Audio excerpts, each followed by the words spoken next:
flow. Thanks very much for calling in, Mark. This is a continuation of our discussion last month, and it was just you and I last month discussing this issue, and since that time we know that we posted our transactions publicly, and there were 18 other viewers. I account for 2 of those, so it looks like there's 16 other people around the country that are interested in this subject. So first, I'd like to give people who are not familiar with you, Mark, and your expertise, if you want to say a little bit about what you do there at your organization, and while you do that, I'll call up your website. Go ahead. Okay, yeah, I work for Wisgianni Elsner. We're a nationwide engineering and architectural firm, and our work is primarily in assessment of existing construction, troubleshooting, solving problems with buildings. So, for instance, right now, because of all the snow over in Buffalo, New York, I was just contacted this morning to take a look at a partial snow load collapse in a store over there. So that's the type of thing that we work on.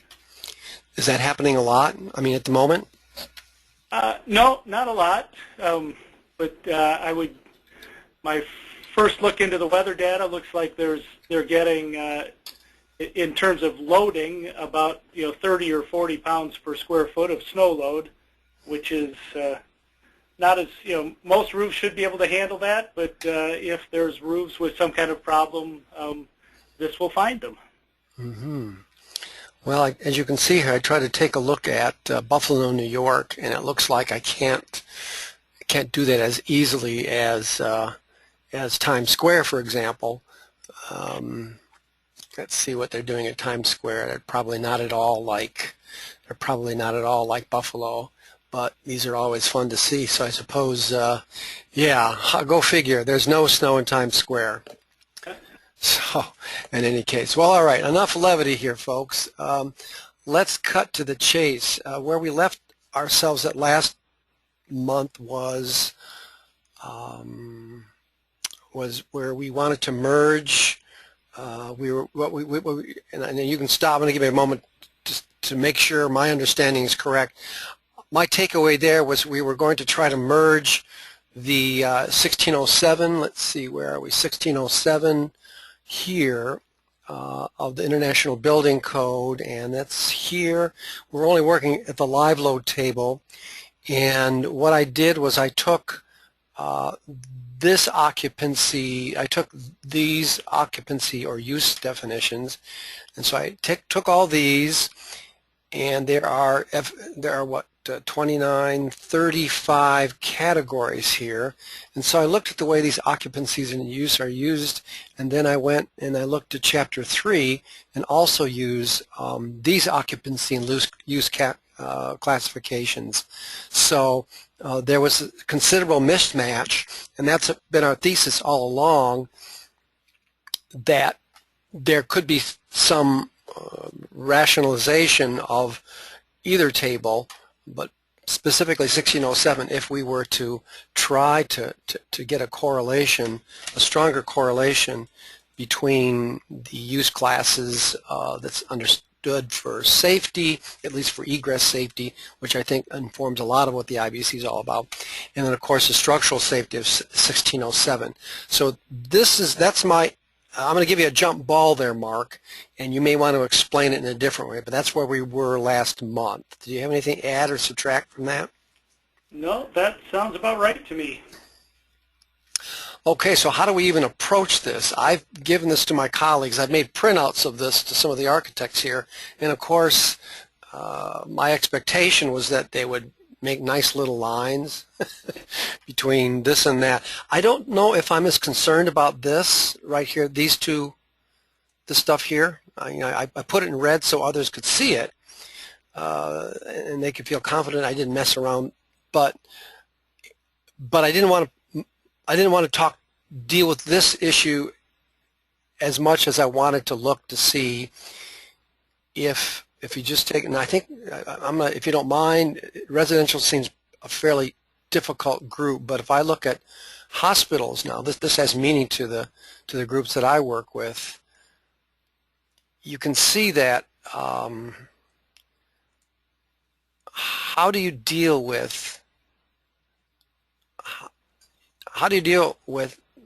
the live loading tables identifying these, and then farther up in the document you have these, and maybe as a practitioner, and I'm going to rename this, by the way, so we can mark it up with impunity and have the old version. So I'll just call it 3. So how do we? I don't even know where to start, Mark. How do I deal with this? This looks like a mismatch here.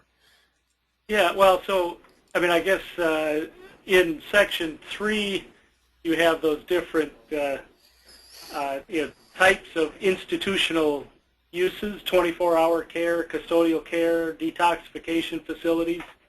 So those are the uses that are defined there. Like you said, that's really headed more toward means of egress types of issues. And once we get the information, once the structural engineer gets information on what type of facility it is, the structural engineer is going to go back to Table 1607 and say, okay, well, so you have an institutional use, which is most like the hospital uses that we have in 1607, and so then we're just going to look at you have a different load for patient rooms, for operating rooms and labs, and then for the corridors. And so we're just going to move from the type of use that's described to us into Table 1607 and find the one that best fits. Or fits the best? Yeah, well, that would be our hope, would be to find the one that fits the best. So under detoxification facility, you would likely have at least both patient rooms and if you have more than one floor, corridors above the first floor. So we'd need different uniform live loads for those two portions of that detoxification facility. When you actually get into hospitals where you're going to have operating rooms, then you have that 60 pound per square foot load there. Well, a couple of things come to mind. Detoxification facilities, does this require large amounts of hardware, for example, or is that I guess I'm thinking somebody with the substance abuse problems, is it just a matter of, does it require a lot of hardware as, say, a hospital and a patient care room or an operating room does? Yeah, and that I guess is beyond my level of knowledge in that area. But yeah, I agree with you that it would probably be a detoxification facility wouldn't have the same kind of gases and monitoring equipment and things like that a hospital room is going to have. So the loads would likely be a little lower in a detox facility than in a hospital room. Mm-hmm. Well, it strikes me as a structural engineer, you're going to design for the worst case, and what I'm seeing here is that in the hospitals, patient rooms, I can see where these types of, you can see it. Can you see me highlighting it there, Mark? Yes. That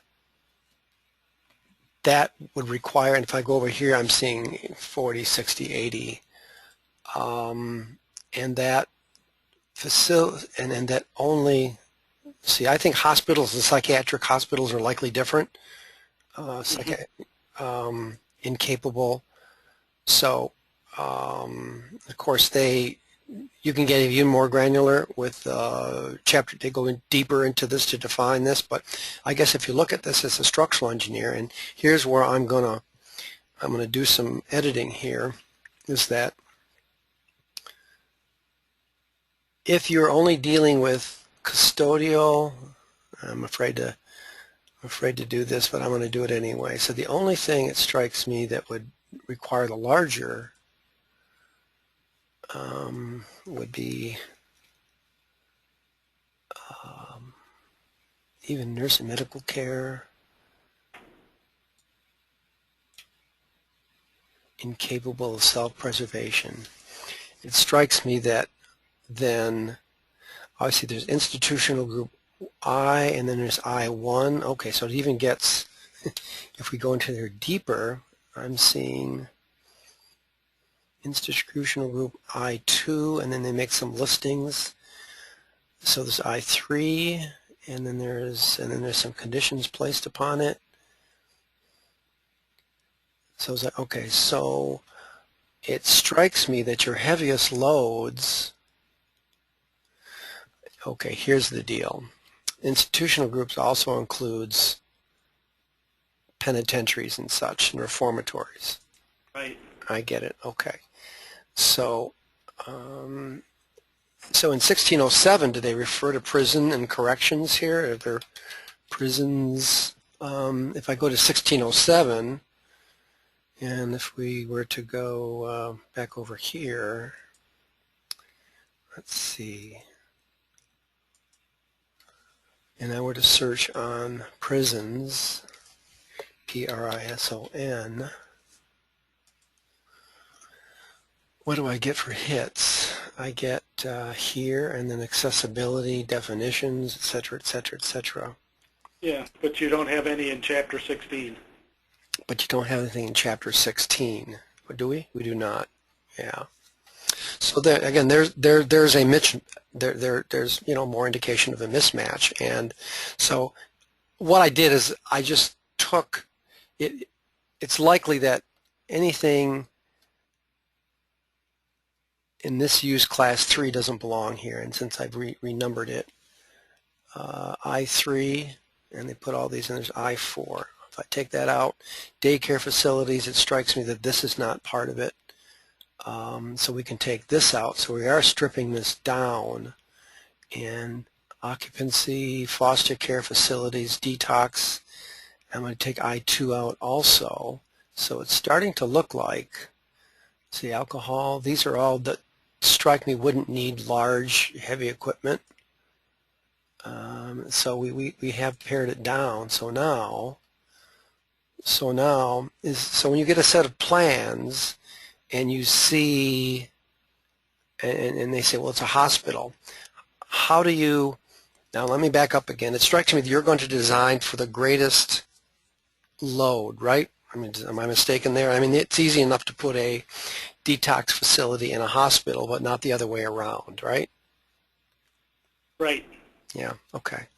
All right, so in the case of hospitals, the only language we would add is corridors of operating rooms, laboratories, patient rooms. I'm not sure what this means, if that has any implications here. So if I were to ask the question, is the institutional group I described well enough here in operating rooms, laboratories, and patient rooms? It looks like there's 3 different, the formatting of this Word document, our page break is right here, and that's the reason you're seeing this up into here. So I think what this means here is it says corridors above first floor 80, operating rooms, laboratories 60, and then patient rooms 40. So are we comfortable with this description here, so that when a set of plans comes to you, you don't see some of those other types of uses? You use your judgment. You use your judgment about what the maximum possible load would be, the way the architect has described the use. Yeah, no, I mean, that is the way we currently do it. I mean, what we were talking about last time is, so the architect is most often going to think in terms of the Chapter 3 use groups, institutional group 1, 2, or 3.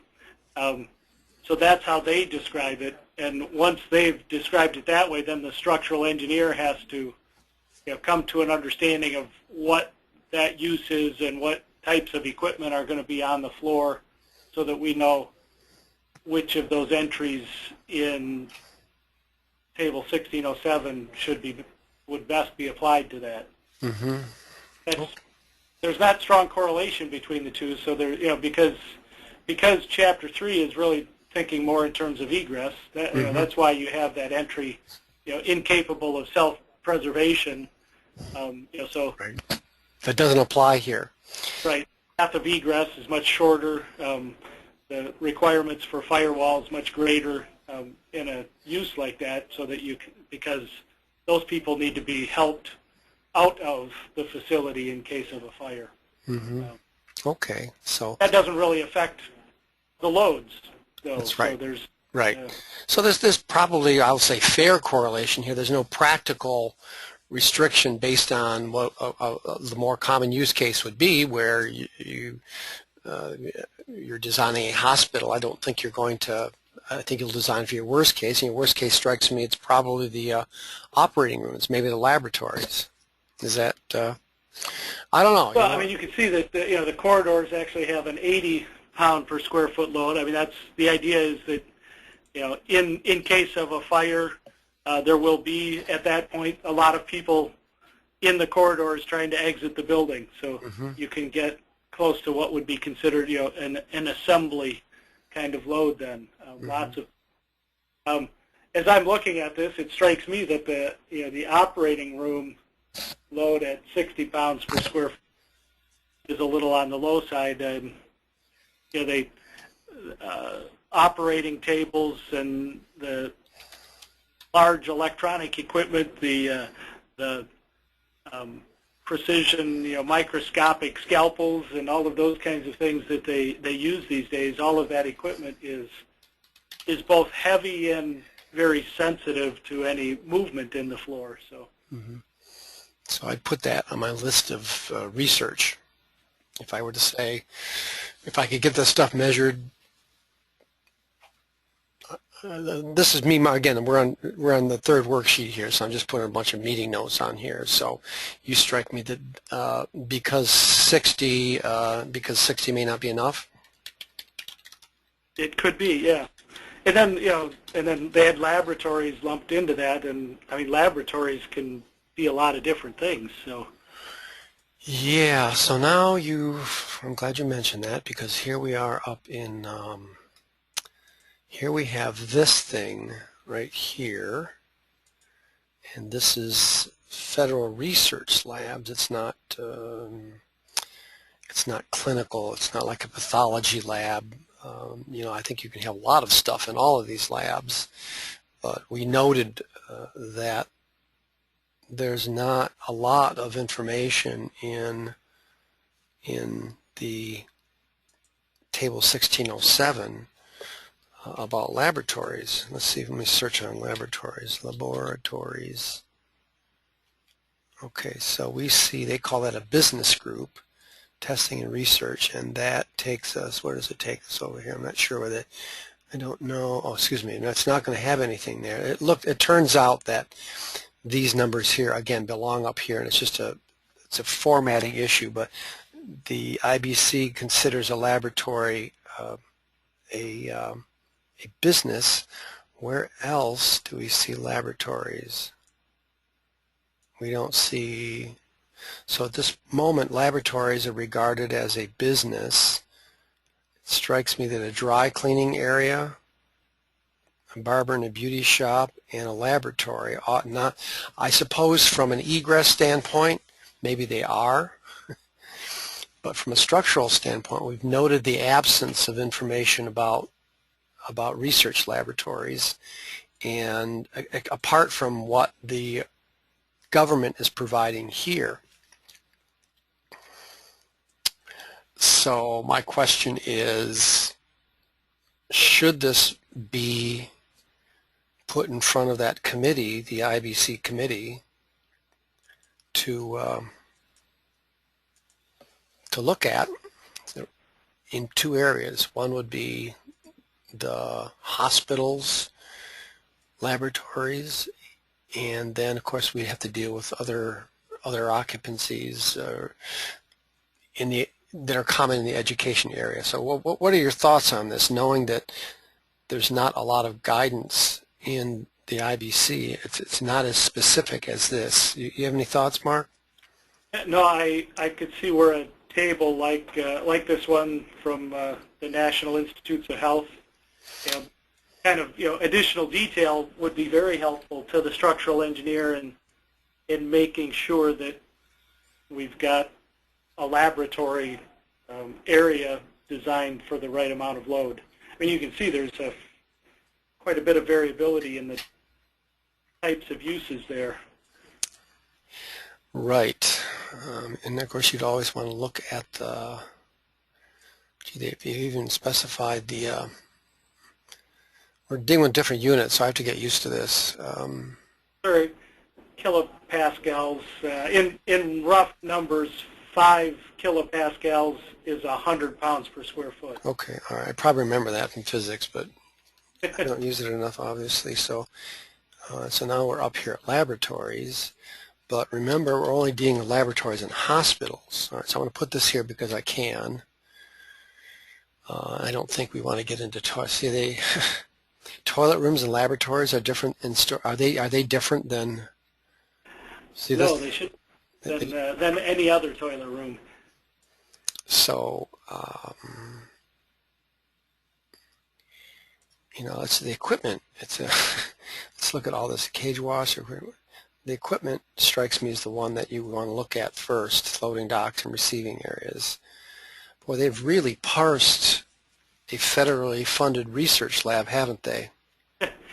Yeah, and this is where it will be somewhat problematic because you don't know how a laboratory might be reconfigured 10 years from now when another department gets funding from somewhere and wants to be able to use the laboratory in a different way. Mm-hmm. Well, I have a standard argument for that. Not that I don't understand and respect what you're saying. It's just that in electrical, I'll just use the electrical analog because nobody argues with me there, is that we always wanted the degree to which we should build for the future. So we know, for example, that back when the utilities were giving people 100-watt light bulbs so it could increase load. Actually, it went up into the 70s, if I'm not mistaken. So all of that, the numbers, the guidance numbers, always assumed that our economy would grow into that kind of load. So, for example, in the case of office buildings, the National Electrical Code held 3.5 watts a square foot for lighting for buildings, and we just know the economy is going to grow at 10% to do that. And of course it never did. And not only that, we've got other ways we're more effective with our equipment. So my story is that we can't build out too far because there's going to be technological change. Now arguably structural is a more permanent. I mean, we can only look at the Parthenon and all those wonderful architecture in Rome to say that the structural is probably a more enduring part than the electrical. I do get that. But I also say that how far ahead we should build for an occupancy that's greater has to be moderated a bit because it might be equally likely that a large, a very well-built structurally building will be housing a less, let's say, have less load, and that that capitalizing too far may be unwise, especially if there's a budget in a new bond issue or money in the budget to renovate that would be included as part of the new construction cost. That means that you would add more supplemental structural engineering. I'm not sure how much does WJE do of that when an architect comes to you with a building and says, hey, we'd like to change this to a use class which requires more structural support. How often is that happening for you? Well, that happens fairly often now. I mean, it's we're working on one, converting an old house into an office type use, and in that case, there's some file storage areas that need to be reinforced. A few years back, I did one at a university, converting an old parking structure into chemistry labs. So, I mean, that as we have more and more existing building stock, that reuse happens more often. Mm-hmm. And that's part of the sentiment, I think, that the reuse sustainability imperatives mean that let's not tear down and put a new building up. Let's hire WJE to do some structural analysis, and if we need to add more here, fine. If we don't, we feel comfortable. We don't. So that's my standard statement about when architects will say, well, don't touch this, Mike, because we may want to turn that we may want to turn that toilet room into a lab. You know? I say, well, fine, then that project better pay for the additional structural engineering and the construction to make that toilet room into a lab. So that's my answer for that one. So here we are now back at the laboratory level, and I think from a code writing standpoint, we're looking at at least two proposals here. One in where we say we present to the committee, and it might end up being an uncorrected. I'm not sure how much time I've got to do this. What I'm thinking here, Mark, is that going forward, that we would prepare the standard ICC proposal form, introduction of this table, and let the committees consider whether or not it belongs or parts of it belong in laboratories. Now, we're still back in the hospitals, and if I look at business use now, if I go to let's go to business use. So now I'm going to go back up to here, search for business group. All right, so there's a lot of matches here. So I'm seeing office buildings. I'm not seeing anything here that accommodates the notion. Oh, here we are. Okay, so this is what I was trying to point out before, that laboratories and testing and research labs are going to be rather different than post office and print shops. Am I mistaken as far as, now again, we understand that the black lettering is from Chapter 3. It is egress oriented. Right. And so they probably assume, and of course what's of interest to us here is that we have students above the 12th grade, but the research lab, and I guess I can see why the federal government would want to come in with that. Is it necessary in a table like this to start to track laboratories even separately? So we would say, for example, they do it alphabetically here. So if I were to go down to elevators, laboratory number. This is hospitals now, right? That don't think that's part of it. Hospitals. H. Library. So we would add below. Let's see if I can do it here. Is this a table? Table design layout. If I were to insert above, then I would have laboratories right here. I call it 18.5, and I call it laboratories. And are laboratories in hospitals different than research labs? I mean, that'd be a question. So this would be something new. So I'll put it in bold, underline. Kind of got the NIH information that, you know, we can never imagine all the ways that people are going to use labs, but we define several of them, and then when we're in our structural design process, we have to look at it and make a judgment of which is closest to the use that we have. Yeah. Okay. But at least that would give us. Well, I'm in the business of putting ideas in front of these committees, always preferably with research, which is why when I know others are going to be listening to this and probably disagreeing with most of it, you know, I'm a good guy in the sense that I like to get data-driven concepts up there. Just to let you know about my credentials here, and this is a quick divergence. So here I am talking to the Department of Energy on they basically are going to be asking to reclassify commercial hot water heating. And so very quickly I say that I'd like to see DOE fund research to get the more data into the plumbing codes so that we can make sure that we're not oversizing our pipes.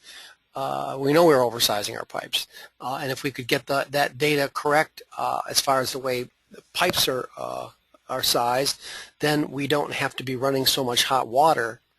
We don't have to be running so much water to get hot water out of the end, because it takes such a long time to get hot water at the other end. So, and if we would, that problem would go away if we could get the data into the International Plumbing Code. And I won't take you there, but I do have access to that through this subscription here. I only mention that as a side note to offer you my credentials as somebody who understands the need for the need for research on all this. So these won't go out without a fair amount of understanding that we're likely not going to get this the first time around. It would be nice.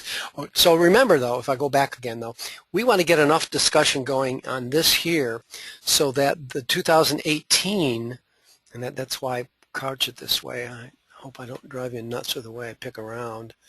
Where's my project? Go back to, here we are.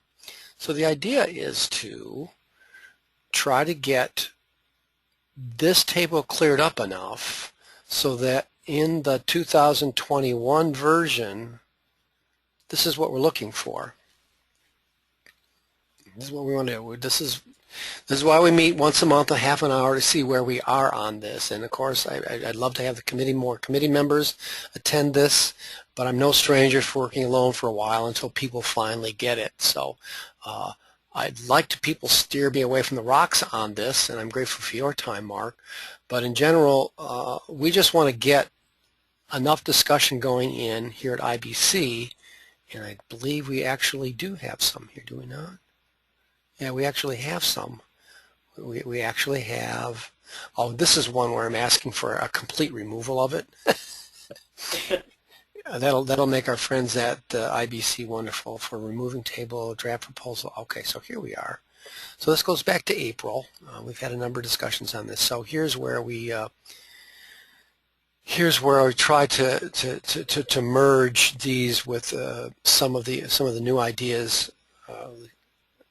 We're not coming out with data. We're coming back with trying to classify these different uses here. And if we take 10, maybe 20%, let's say 20 to 10% mismatch, and it allows engineers to do a closer fit in the way the European style is. European style of engineering, I'm always fond of saying, is one that replaces design, craftiness, ingenuity with materials.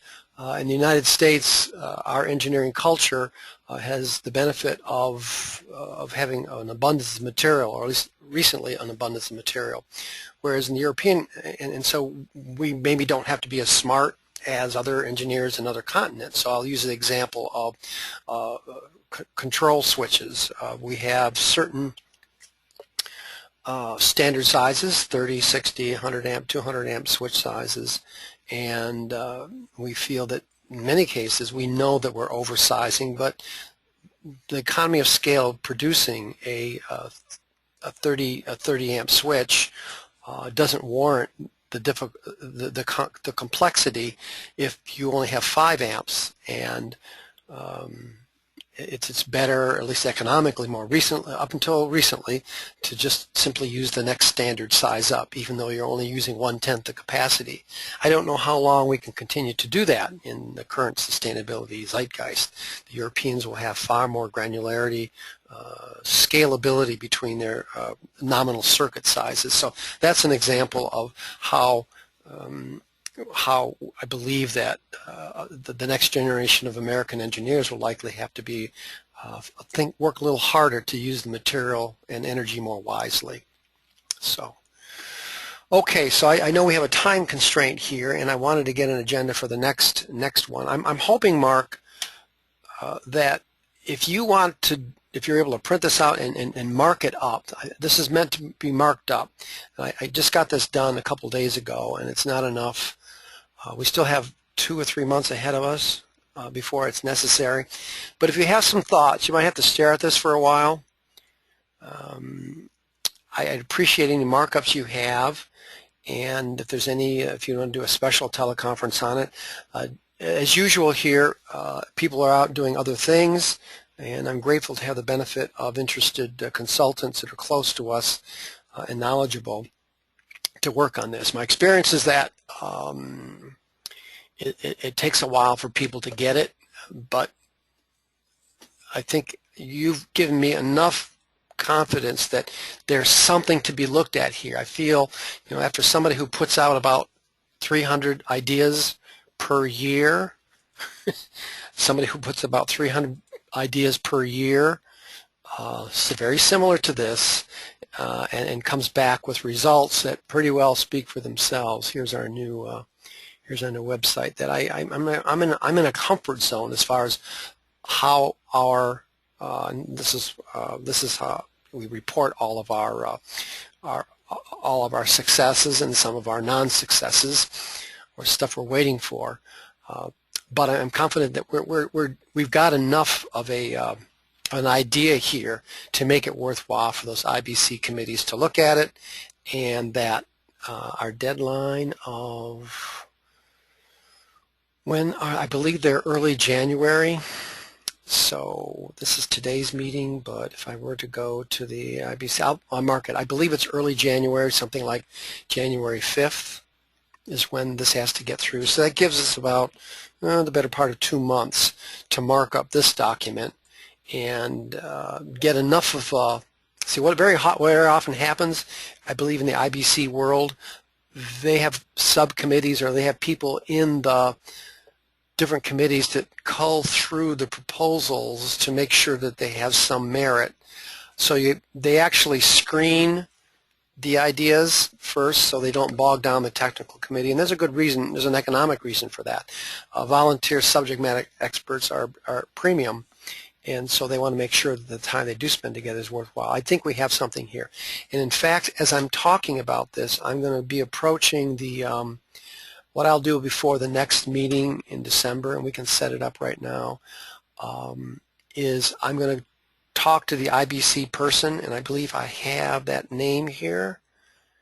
I believe I have the name. I'll find that person and start to put together a draft of the concept of what we're going to put there and see what his thoughts are, so that we know that our proposals will be received by the larger committee. Yeah, I mean, I think if we start with, as you were just suggesting, adding the laboratory description into Table 1607, mm-hmm. Some good NIH research there to, mm-hmm. That's the kind of thing that it's the size of a bite that I think they're willing to chew on. Okay. I first, since Nate may well be listening to this, Nate's the son of one of my childhood friends, actually. I have to give him credit for bringing this to my attention and evidently the attention of others. So let me do that for you, and then you have this if you want to mark it up with, while you're watching your kid play soccer. You can just scan it, send it to me. Let's set up the December meeting, and let's see, so we make sure that we can talk about this in a timely fashion. So December's pretty open. What is a good day for you in mid-December, Mark? I'm open. You're thinking 10th or 11th? I'm thinking right around here, yeah. I have the standing meetings that come up, but how about the 10th? The 10th or the 11th will work fine. Okay, so let's just put that on hold and let's make it, let's see, since my hope is that we'll have some of our friends from the West Coast come in. Let's make it 2 o'clock again, 2 to 2:30. I'll just get that fixed, and I'll deal with the specifics on that one. So December 10th will be our next meeting, and let me see, we dealt with everything here. December 10th. Okay, and you'll get the deadline on this one. So I'm approaching NIST as usual. I'm not very good at it yet, but there's a process, and it just involves time, and I'm also hiring, and so that involves time. That's my excuse, and I'm sticking with it. So okay, I think this probably is enough of a wrap. Hopefully I'll be getting some internal markups on this, and I'll probably try to chase down a couple other people internally here. This specific issue of how much you should design ahead is an ongoing question in our industry, and I'd like to have a separate discussion with you on that to get an estimation of that. So, is there anything else here you wanted to bring up, Mark? Any reflections? Any? No, I don't think so. Thanks. Okay. So, all right, then I'm going to close the conference call out, invite our colleagues on December 10th to attend that one interactively, but of course then this meeting teleconference will be uploaded at this web page before the end of the day. Thanks for your time, Mark. Okay, thank you. Bye-bye. Bye.